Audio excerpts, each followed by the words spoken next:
तेजस्वी यादव बोल दिए पूर्णिया में, भारी पड़ गया उन पर पूरे बिहार में। तो मुझे तो प्रशांत किशोर ने यही चूक की, कॉन्फिडेंस नहीं था उनमें, यही मुझे प्रशांत किशोर में लगा। बेलागंज में प्रशांत किशोर कॉन्फिडेंट नहीं थे डे वन से। नोरमा ग्रुप, जो सोचता है वो करता है, आपके अपने सपनों का आशियाना। 4 सीटों पे जीत हार का जो पलड़ा है वो किधर झुक रहा है, इसी विषय को लेकर के हम नमन जी के साथ चर्चा करेंगे कि नमन जी 4 सीटों पे जो चुनाव प्रचार था वो थम गया है। सबसे पहले हम चर्चा कर लेते हैं बेलागंज की, जो सबसे ज़्यादा चर्चित सीट है, क्योंकि इस सीट पर प्रतिष्ठा फंसी हुई है राष्ट्रीय जनता दल की भी और नीतीश कुमार की भी। एकमात्र सीट है जिस पर नीतीश कुमार लड़ रहे हैं और नीतीश कुमार के जितने भी सिपह सलार हैं, छत्रप हैं, सभी वहाँ डेरा डाले हुए हैं। नमन जी, बेलागंज में क्या होगा, जबकि आपको पता है कि राष्ट्रीय जनता दल से यहाँ सुरेंद्र यादव के पुत्र विश्वनाथ सिंह हैं, इसके बाद जो जनसुराज है वहाँ से मोहम्मद अमजद हैं। इससे पहले आपने देखा होगा कि किस तरह से उम्मीदवार चेंज हुए। जनता दल यूनाइटेड से मनोरमा देवी को स्थान दिया गया है। ये लड़ाई कितना टफ है और इसमें किस तरह का परिणाम आता हुआ दिखाई दे रहा है? बाबा देखिए, बेलागंज में तो लोग अपने हिसाब से जो एनालिसिस कर रहे हैं या जो लोगों से बातचीत हो रही है, तो पार्टी के लोग अपने हिसाब से अपनी जीत का दावा कर रहे हैं। बेलागंज में ऐसा कोई भी पार्टी नहीं है जो ये कह रही हो कि हम यहाँ कमज़ोर हैं। लेकिन अगर आप फुटवर्क, जो मैं कहता हूँ पॉलिटिकल नेताओं का फुटवर्क, अगर उसको रीड करके आप मुझे एनालिसिस करने के लिए बोलिएगा, तो मैं यही कहूँगा कि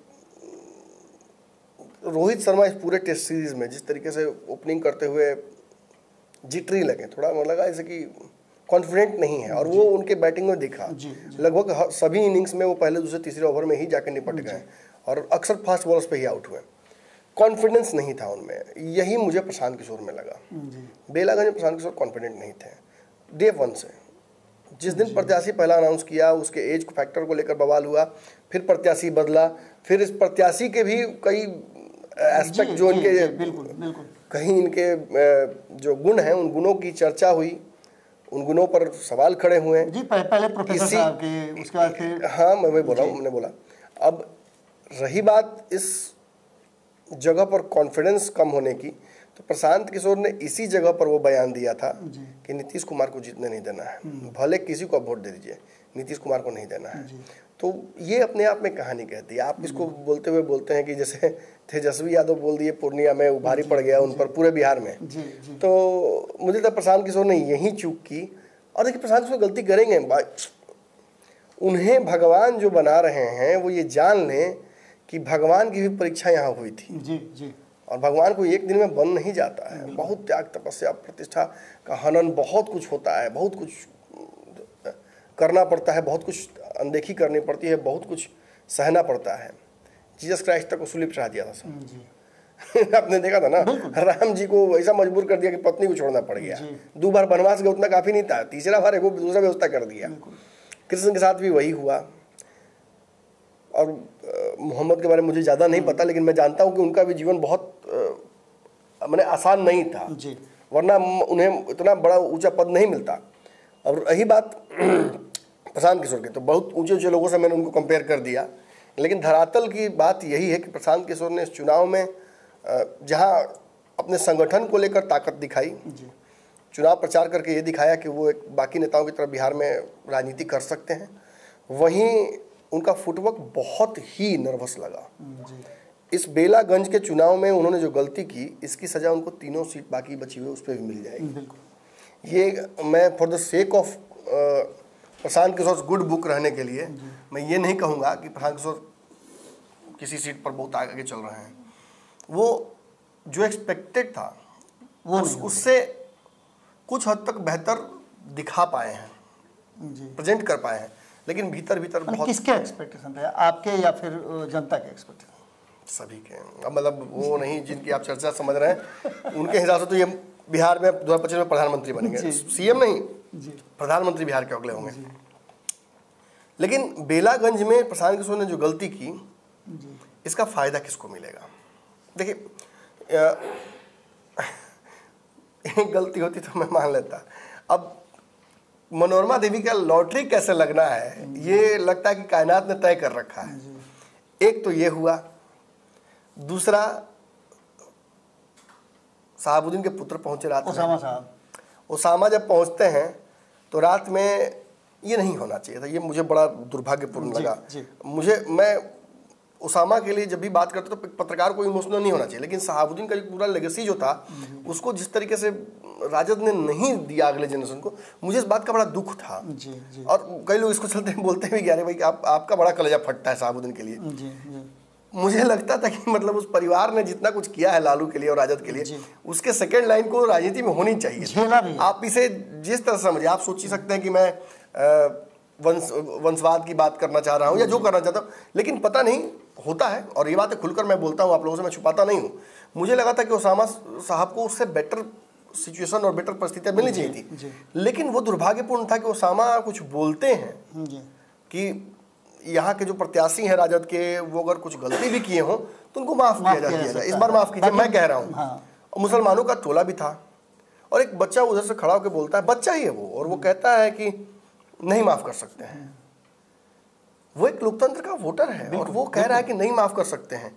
शायद इसीलिए लोकतंत्र की सारी जो प्रोसीडिंग्स उसको गुप्त रखा जाता है कि अगर पता चल जाएगा तो लोग हत्याएं करने लगे। और उस बच्चे की उस बात के चलते लोगों ने जिस तरीके से उसको मारने की, जान से मारने की कोशिश की पूरे भीड़ में, ये दुर्भाग्यपूर्ण था।